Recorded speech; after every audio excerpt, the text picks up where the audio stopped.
If you're a property manager or looking for one, it's important to know what kind of fees you can expect to pay or what you should be charging. Becoming a property manager is not an easy task. It takes hundreds of hours of work and dedication just to get to the point of solidifying your professional career. It's especially hard when you're managing your very own property management company. One of the most important steps to this process is to figure out an effective and efficient structure.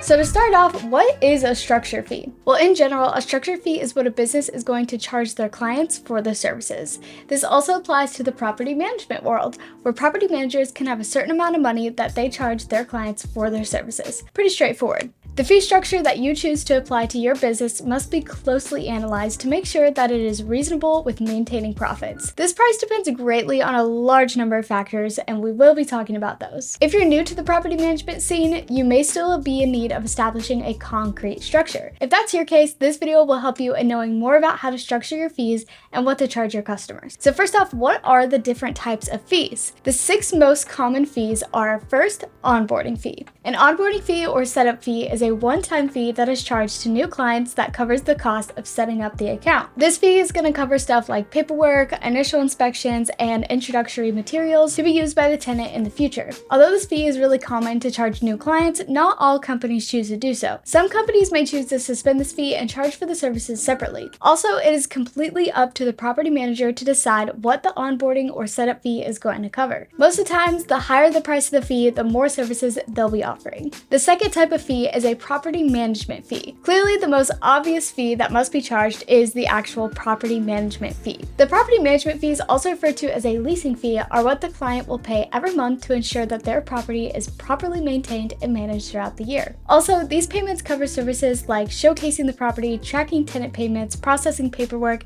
and preparing properties. This fee varies greatly on many factors, including what type of rental property, the size of the property, where the rental property is located, and services requested. To get the best amount for a property management fee, it's important to consider all these factors and make sure that you're not charging too much for your services. However, you also have to make sure that you're charging enough, as you don't want to lose time and money. This monthly property management fee can take on 2 forms. There's a flat fee or percentage of rent. Being the more popular choice, a percentage-based property management fee takes into account the total rent of the property and charges the owner a certain percentage of the amount, let's say 10%, to manage this property. The second common option is to just charge a fixed monthly fee to cover all of these services. This may or may not be in your favor, so it's important to analyze each situation separately to make sure you're making the right decision. The third type of fee is a lease renewal fee. A property manager may charge a lease renewal fee to cover the cost of renewing or modifying the lease for a tenant. While some property managers skip over this fee, some will typically charge their clients this annually, which is where the lease is meant to be renewed. Similarly to property management fees, property managers may choose to charge a percentage of the rent or just a flat fee. Again, this is all up to the discretion of the property manager, and it's important to consider both options to choose what's best for you. The fourth fee is a maintenance fee. Property managers charge a general maintenance fee that is meant to cover the cost of any unprecedented maintenance that needs to be done on the rental property. Although this may form part of the leasing fee, some property management companies charge extra markups for services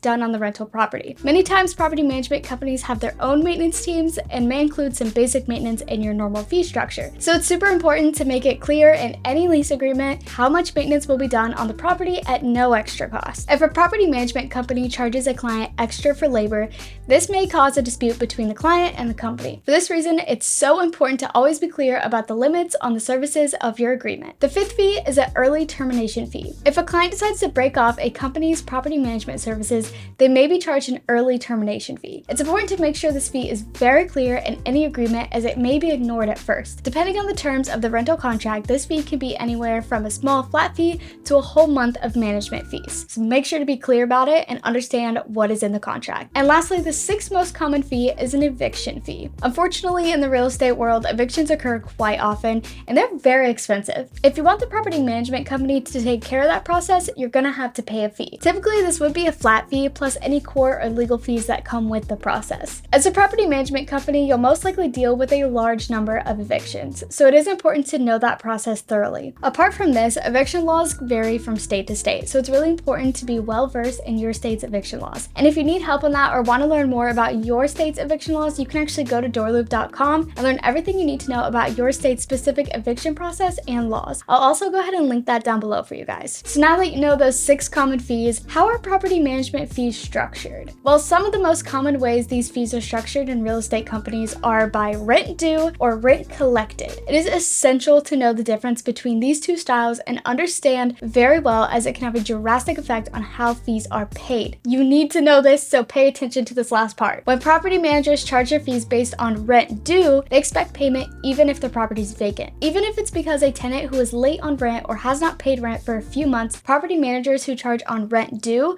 still expect payment. This could be a risky way of paying for property management services, as a vacant rental property can come out very expensive. The other common way that a property management may structure their management fees is based on rent collected. As that name infers, this is a much more favorable option for clients, as you are only paying the fees when you are also collecting rent. Obviously, big difference, make sure you know the difference. Whether you are a property manager or someone looking for a property manager, it's important to know very well about all the different kinds of fees and the payments that exist. When deciding how much to charge your clients, it's important you analyze all the services and factors we talked about in this video and decide on a profitable, fair price. And if you're hiring a manager, you must consider all the factors talked about in this video as well and determine what the maximum is that you will pay for property management services. There's a plethora of factors to consider in each case, so as long as you followed the guide in this video, you should have everything you need about property management fee structures. And if this video did help you guys out, make sure to give it a thumbs up and subscribe to DoorLoop for more content about property management and real estate.